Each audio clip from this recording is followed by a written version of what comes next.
kembali lagi pada channel Bimbel Chief bersama Miss Fitri. Pada kali ini saya akan membahas tentang momentum dan impuls. Jadi momentum adalah ukuran kesukaran untuk memberhentikan suatu benda yang bergerak.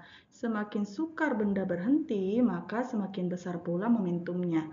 Jadi momentum itu bergantung pada massa dan kecepatan suatu benda. Oleh karena itu, momentum dapat dirumuskan sebagai hasil kali antara massa dengan kecepatan suatu benda yang sedang bergerak. Jadi, untuk momentum kita rumuskan sebagai P sama dengan M kali V, di mana P itu adalah momentumnya dengan satuan kilogram kali meter per second, M adalah massa dengan satuan kilogram, dan V adalah besar kecepatannya dengan satuan meter per second. Yang kedua adalah impuls, di mana impuls adalah ukuran seberapa besar gaya luar mengubah momentum suatu benda. Jadi, gaya luar tersebut bekerja dalam selang waktu tertentu. Oleh karena itu, impuls dapat dirumuskan sebagai hasil kali antara gaya dengan selang waktu singkat bekerjanya gaya tersebut pada benda. Jadi, impuls itu merupakan suatu besaran vektor. Impuls dapat dirumuskan sebagai I sama dengan F kali delta T, di mana F adalah gaya dengan satuan Newton, delta T adalah selang waktu dengan satuan second, dan I adalah besar impuls dengan satuan Newton kali second. Adapun hubungan impuls dengan momentum adalah I sama dengan delta P, jadi delta menunjukkan adanya perubahan momentum pada suatu benda. Jadi untuk I adalah besar impulsnya dengan persamaan F kali T sama dengan untuk perubahan momentum berarti terdapat perubahan kecepatan dari kecepatan awal ke kecepatan akhir sehingga persamaannya M dalam kurung V2 dikurang V1.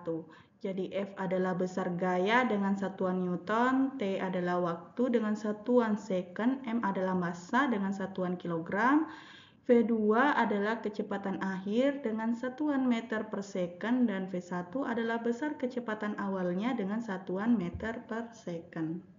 Jadi untuk latihan soal, Wira memukul bola yang bermassa 200 gram dengan gaya 300 Newton menggunakan tongkat.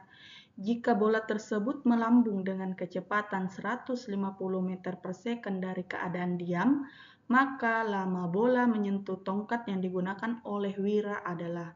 Jadi dari soal ini kita akan gunakan persamaan I sama dengan delta P, di mana ini merupakan hubungan antara impuls dengan perubahan momentum. Di mana untuk impulsnya kita gunakan persamaan F kali T, dan untuk perubahan momentum kita gunakan massa dikali V2 dikurang V1.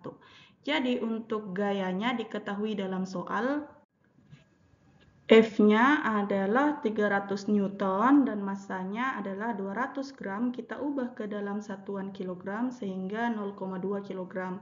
Untuk V1 itu dari keadaan diam sehingga V1-nya adalah 0 meter per second. Dan untuk V2 itu adalah 150 meter per second. Yang ditanyakan berapa lama bola menyentuh tongkat. Jadi T-nya yang kita ingin peroleh. Jadi kita substitusi angka yang telah diketahui dalam soal di mana F-nya 300 kali T yang ingin kita cari.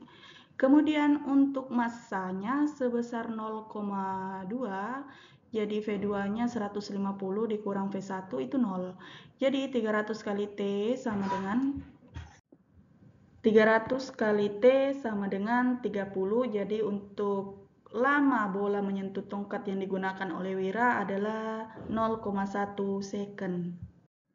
Untuk soal berikutnya, benda bermassa 2 kg bergerak mendatar di atas meja licin dari keadaan diam. Saat T adalah 3 second, maka besar momentum akhir benda adalah. Jadi diketahui dalam soal itu besar massanya adalah 2 kg. Untuk kecepatan awalnya benda dari keadaan diam, jadi V1 adalah 0 meter per second, waktu adalah 3 second. Kemudian benda bergerak benda bergerak mendatar di atas meja licin dari keadaan diam. Jadi untuk menemukan besar dari momentum awalnya, kita gunakan persamaan massa dikali kecepatan awal.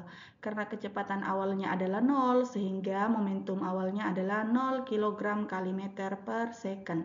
Kemudian untuk menemukan besar dari gaya atau F-nya, itu kita gunakan persamaan massa kali gravitasi. Jadi untuk massanya 2 dikali percepatan gravitasi adalah 10. Jadi untuk besar gaya adalah 20 Newton. Ditanyakan adalah momentum akhir benda atau P2-nya. Jadi untuk penyelesaiannya kita gunakan rumus F kali T sama dengan delta P. Jadi F kali T sama dengan delta P-nya momentum akhir dikurang momentum awal. Jadi kita ingin mencari nilai dari momentum akhir benda atau P2. Kita masukkan angka dari gaya yaitu 20 Newton dikali dengan waktunya 3 sama dengan P2 dikurang 0 dari P1-nya yang bernilai 0. Kemudian 20 kali 3 adalah 60 sama dengan P2. Jadi untuk momentum akhir benda adalah 60 kg kali meter per second. Untuk soal terakhir, bola kasti bermassa 400 gram mula-mula bergerak dengan kecepatan 1 meter per second. Bola dipukul dengan gaya F yang berlawanan arah dengan gerak bola sehingga kecepatan bola menjadi 4 meter per second. Maka besar perubahan momentumnya adalah, jadi diketahui massanya adalah 400 gram, kita ubah ke dalam kilogram jadi 0,4 kilogram. Kemudian mula-mula bergerak dengan kecepatan awal, jadi V1-nya adalah 1 meter per second. Kemudian dipukul lagi dengan gaya F yang berlawanan arah dengan gerak bola mula-mula sehingga kecepatan bola menjadi 4 meter per second. Jadi V2-nya karena bola dipukul berlawanan arah dari gerak bola mula-mula, maka untuk kecepatan akhirnya sama dengan min 4 meter per second. Yang ditanyakan adalah besar dari perubahan momentumnya atau delta P. Jadi kita gunakan persamaan delta P sama dengan M dikali V2 dikurang V1. Jadi delta P massanya adalah 0,4 dikali kecepatan akhirnya min 4 dikurang dengan 1 untuk kecepatan awal. Sehingga kita peroleh besar dari perubahan momentumnya adalah min 2 kg kali meter per second. Sekian untuk penjelasan materi dari momentum dan impuls. Untuk pembahasan materi berikutnya akan kakak jelaskan pada saat les. Terima kasih.